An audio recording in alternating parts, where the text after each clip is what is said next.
जावा के initial concept हम already revise कर चुके और हमने उनके कुछ बेसिक कंसेप्ट्स के बारे में भी समझ लिया है।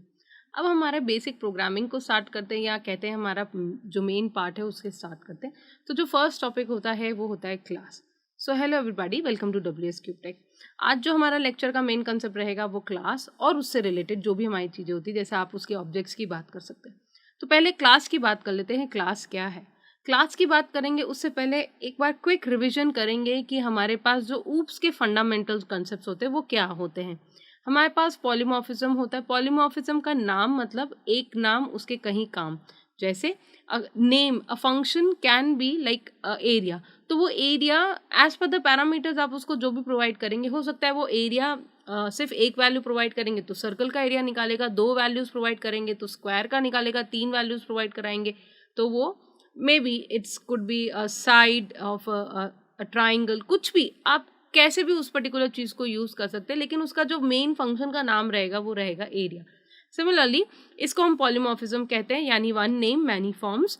दूसरा जो हमारा इंपॉर्टेंट कंसेप्ट आता है वो होता है इनहेरिटेंस। इनहेरिटेंस यानी आप अपने किसी पेरेंट को या उनकी कुछ क्वालिटीज़ को, उनके कुछ एट्रीब्यूट्स को हम एक्वायर करते हैं, वो हम इनहेरिटेंस बोलते हैं।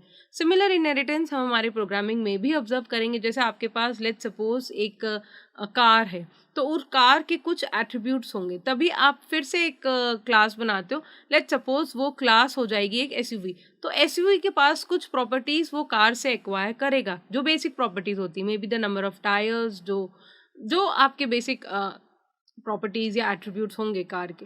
तो that is something which is called as an inheritance. जैसे अगर आप एक शेप बना देते हैं, तो एक शेप के अंदर आपके पास डिफरेंट डिफरेंट एट्रीब्यूट्स हो सकते हैं। एक बर्ड बनाते हो आप, तो बर्ड आपकी मेजर क्लास हो जाती है, फिर आप उसके अंदर इनहेरिट करा सकते हो, या लेट्स सपोज स्टूडेंट्स हैं, उनकी आप प्रॉपर्टीज़ को इनहेरिट करा सकते हैं। There are an number of ways, और इस प्रॉपर्टीज़ को हम डीप में भी पढ़ेंगे। बट येस, इनिशियल कंसेप्ट पे आपको पता होना चाहिए इनहेरिटेंस मीन्स कि एक क्लास की प्रॉपर्टीज दूसरी क्लास भी एक्वायर कर सकती है। That is the term which is use called as inheritance. फिर आता है इनकैप्सुलेशन। इस टर्म को हम पहले भी थोड़ा सा पढ़ चुके हैं कि एक क्लास है, उससे रिलेटेड कुछ एट्रीब्यूट्स है, और उन एट्रीब्यूट्स पे काम कौन करेगा? फंक्शंस काम करेगा। तो इन दोनों को कंबाइन करके आप एक पर्टिकुलर कंसेप्ट के अंदर रखते हैं, और उस चीज़ को अपन बोलते हैं class. That is encapsulation, binding of together the data and the methods that operate on those particular data, उस प्रोसेस को हम बोलते हैं इनकैप्सुलेशन। तो class is an example of encapsulation. Abstraction, abstraction का मतलब क्या होता है कि आपके पास एक बहुत बड़ा सा डेटा है, लेकिन आपको जितना रिक्वायर्ड है डेटा उतना ही दिखाया जाता है। That is called as an abstraction. इसका बहुत कॉमन एग्जांपल होता है कि जैसे आप लेट्स सपोज आप जब एक एटीएम मशीन में जाते हैं, तब आप एटीएम मशीन में जब अपना कार्ड इंसर्ट करते हैं तो आपको सारी डिटेल्स नहीं दिखती है unless and until you ask. वो आपसे बेसिक चीज़ें स्टेप बाय स्टेप पूछता है, यानी जितना जिसको रिक्वायर्ड है उसे उतना ही डेटा दिखाया जाता है। ऐसा नहीं है बिना मतलब हर किसी को सारा डेटा नहीं दिखाया जाता है। वो क्या डेटा मांग रहा है, एज पर दैट वो ही डेटा उसको शो किया जाएगा। जो बाकी की डिटेल्स है पीछे की, वो किसी को नहीं दिखाई जाती। तो that is something which is called as an abstraction. Classes जो हम पढ़ चुके हैं, it's basically combination of your attributes and methods group together under a given name. Objects is basically classes को अगर हम ब्लूप्रिंट कहेंगे तो ऑब्जेक्ट्स जब ही होंगे जो आप उस क्लास को इंस्टेंटिएट करेंगे, और तभी उसको मेमोरी अलॉट होगी। ये दो टॉपिक्स हम आज कवर करेंगे, इन दोनों को। Instance in the coming field में हम कवर करेंगे। मेथड्स ऑलरेडी सेट, जो फंक्शंस होते हैं, वो मैसेज पासिंग, यानी जब आप वैल्यूज़ कुछ पास करते हैं, जब आप इंट्रैक्शन ऑपरेट करते हैं, तब हम बोलते हैं मैसेज पासिंग। ये हम सारे टॉपिक्स धीरे धीरे धीरे धीरे कवर अप करेंगे जब हम हमारा जो मेजर कॉन्सेप्ट है that is class and objects को नहीं समझ लेते। तो पहले हम क्लास को समझेंगे, और क्लास के बाद ही हमारा जो नेक्स्ट कंसेप्ट होता है ऑब्जेक्ट, हम उसको समझ पाएंगे। तो क्लास क्या होता है? अगर इसको एक बहुत डिफरेंट फॉर्म में अगर हम समझें, या एक बहुत ही डिस्टिंग्विश मैनर में अगर हम समझना चाहते हैं, तो क्लास एक ब्लूप्रिंट होता है। Blueprint for the object. Blueprint का मतलब क्या होता है? लेट्स सपोज आप एक स्केच समझते हो, a sketch of a house. तो वो हाउस जो है वो आपका ब्लूप्रिंट है। नाउ इट उसके अंदर बहुत सारी डिटेल्स होगी, उसके पास उसके फ्लोर्स होंगे, उसके पास उसके विंडोज़ होंगे, बहुत सारे उसके डिस्क्रिप्शंस भी होंगे। तो हाउस जब आप वो बनाते हो, वो तो आपका क्या हो जाएगा? एक ब्लूप्रिंट हो जाएगा, एक नक्शा हो जाएगा जिसको हम बोलते हैं, एक स्केच जिसको हम बोलते हैं। जब वो उस स्केच के बेसिस पे जब आप अपना घर बनाते हो या कोई घर बनाते हो, हाउस बनाते हो, तो वो एक ऑब्जेक्ट हो जाता है। तो हाउस आपका क्या हो जाएगा, ऑब्जेक्ट हो जाएगा, और जो स्केच है वो आपका क्या बन जाएगा, क्लास बन जाएगा। तो और एक स्केच के बेसिस पे आप बहुत सारे हाउसेस बना सकते हैं as per the land requirement, आप उसके अकॉर्डिंग उसको चेंज भी कर सकते हैं।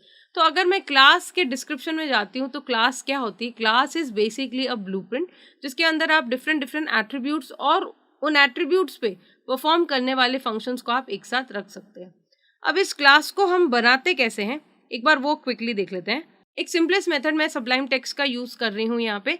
सबलाइम टेक्स्ट का इंस्टॉलेशन आप इजीली कर सकते हैं, आप कोई भी एडिटर का यूज़ कर सकते हैं, यहाँ पे आप नोटपैड का भी यूज़ कर सकते हैं। बस आपको इतना सा ध्यान रखना है कि जब आपकी फाइल सेव होगी उसका एक्सटेंशन डॉट जावा होना चाहिए। अगर वो एक्सटेंशन बिल्कुल सही है तो आपके सारे प्रोग्राम्स ईजिली रन करेंगे।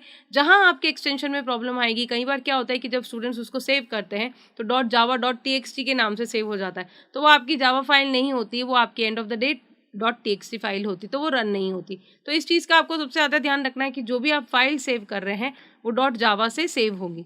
जब आपकी फाइल डॉट जावा से सेव होगी हम उसको इजीली कंपाइल करके रन कर सकते हैं। एक सिंपल क्लास बनाना शुरू करेंगे। जब भी आप क्लास बनाएंगे तो क्लास एक क्लास कीवर्ड के साथ में बनाएंगे। जैसे मैं लिखूंगी क्लास, तो अब आप ये डिनोट कर रहे हैं कि मैं यहाँ पे क्लास बना रही हूँ क्लास, और मेरी फाइल का नाम मैं सेव रखती हूँ तो मैं क्लास फर्स्ट ले रही हूँ क्योंकि ये मेरी पहली क्लास है इसलिए। अब इस क्लास के अंदर आप कुछ भी बना सकते हैं। लेट्स सपोज मैंने एक इंटीजर x बनाया जिसको मैंने वैल्यू दे दी 10, और एक ऑब्जेक्ट बना रही हूँ string equals to ch equals to, मैं लिख रही हूँ, ठीक है। Termination of a statement is done with the help of a semicolon. Semicolon का आपको यूज करना है क्योंकि ये टर्मिनेशन के लिए काम में आता है। अब आप जो मेथड बना रहे हैं वो है पब्लिक स्टैटिक वॉइड मेन। यहाँ पे आप पैरामीटर्स पास करेंगे args। ये जो पैरामीटर्स होते हैं ये जनरली हमारे कमांड लाइन आर्ग्यूमेंट जब हम एग्जीक्यूट करना चाहेंगे वहाँ पे स्ट्रिंग आर्ग्यूमेंट्स को यूज़ किया जाता है। फिलहाल के लिए हम इसको एम्प्टी रख रहे हैं, अभी कुछ भी पैरामीटर नहीं पास कर रहे हैं। ये हम समझेंगे जब हमारे सारे पैरामीटर्स हम समझ जाएंगे कि कैसे इस पर्टिकुलर कंसेप्ट को यूज़ करना है, फिर हम कमांड लाइन आर्ग्यूमेंट्स पे मूव करेंगे। तो यहाँ पे मैंने अपना क्लास बनाया, उसके मैंने दो एट्रीब्यूट्स बनाए, एक एक्स बनाया और एक कैरेक्टर बनाया WSQ। लेट्स सपोज मैं यहाँ पे हमारे फंक्शन को कॉल कर रही हूँ, मैं यहाँ पे लिख रही हूँ system dot out dot print ln, और आप लिख सकते हैं hello Java class example. Okay, ये आपका प्रोग्राम हो गया ख़त्म। आप इसको सेव करेंगे क्योंकि ये फाइल मैं फर्स्ट डॉट जावा से ही सेव कर रही हूँ, तो मेरी क्लास का नाम और मेरी फाइल का नाम सेम है। मैं फर्स्ट डॉट जावा से सेव कर रही हूँ इस चीज़ को। कमांड प्रॉम्प्ट पे स्विच करेंगे हम लोग। यहाँ पे मैं मेरी फाइल का नाम के लिए जावा सी लिखूंगी और मेरी फाइल का नाम है फर्स्ट, तो FIRC फर्स्ट डॉट जावा। देखते हैं हमारे प्रोग्राम में कुछ एरर तो नहीं है, कुछ भी नहीं है, तो आप लिखेंगे जावा। ओके, सो ये एक सिंपल क्लास हो गई। तो एक बेसिक कंसेप्ट यहाँ पे आप ये समझेंगे कि जब भी आपको कोई क्लास बनानी है तो क्लास, बिना क्लास के आप मेन फंक्शन नहीं रन करते। जावा के अंदर क्लास सबसे इंपॉर्टेंट है, यानी अगर आप अपना मेन फंक्शन भी बनाना चाहते हो जिसके अंदर आप कोई भी प्रोग्रामिंग कर रहे हैं तो भी उसको आपको क्लास के अंदर डालना पड़ेगा, और जो क्लास का नाम आप यहाँ पे बनाएंगे वो ही आपकी फाइल का नाम होता है। नहीं रखते हैं अगर आप वो चेंज, तो आपको ये ध्यान रखना होगा कि जब भी आप अपने प्रोग्राम को कंपाइल करेंगे तो जो आपकी क्लास फाइल बनेगी उसका नाम और जिस क्लास में आपका मेन फंक्शन है वो सेम रहेगा। ये कंसेप्ट हम ऑलरेडी कवर कर चुके हैं। अगर आपको इसमें कोई डाउट है तो एक बार प्लीज़ हमारे प्रीवियस लेक्चर्स को रिवाइज कीजिए क्योंकि ये बहुत इंपॉर्टेंट कंसेप्ट रहेगा आपका।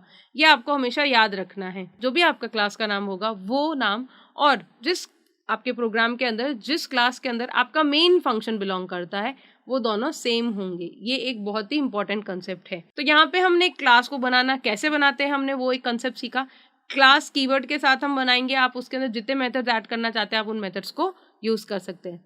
लेट्स सपोज मैं यहाँ पे एक मेथड बनाती हूँ void add, ठीक है, और मैं यहाँ पे लिखती हूँ system dot out dot print ln, और यहाँ पे मैं लिखती हूँ inside a function add. Okay, अब इस फंक्शन को हम कैसे कॉल कर सकते हैं देखते हैं। क्या मैं इस फंक्शन के बाद इस फंक्शन को कॉल कर सकती हूँ? मैंने यहाँ पे ऐड फंक्शन को कॉल किया। एक बार चेक करते हैं।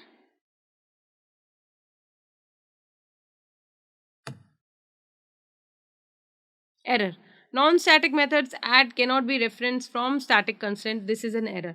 तो यहाँ पे आपने क्लास बोला, क्लास के अंदर हम मल्टीपल फंक्शंस बना सकते हैं। मैंने 2 फंक्शन बनाए, एक आपका मेन फंक्शन और एक दूसरा बनाया मैंने ऐड फंक्शन। लेकिन मैं ऐड फंक्शन को जब कॉल कर रही हूँ तो मेरे पास एरर आ रही है। क्यों एरर आ रही है, क्या है इसका बेसिक रीजन? तो see you in the next class students with this particular answer. Till then please keep learning and look for it कि ये गलत क्यों आया है। Thank you everybody.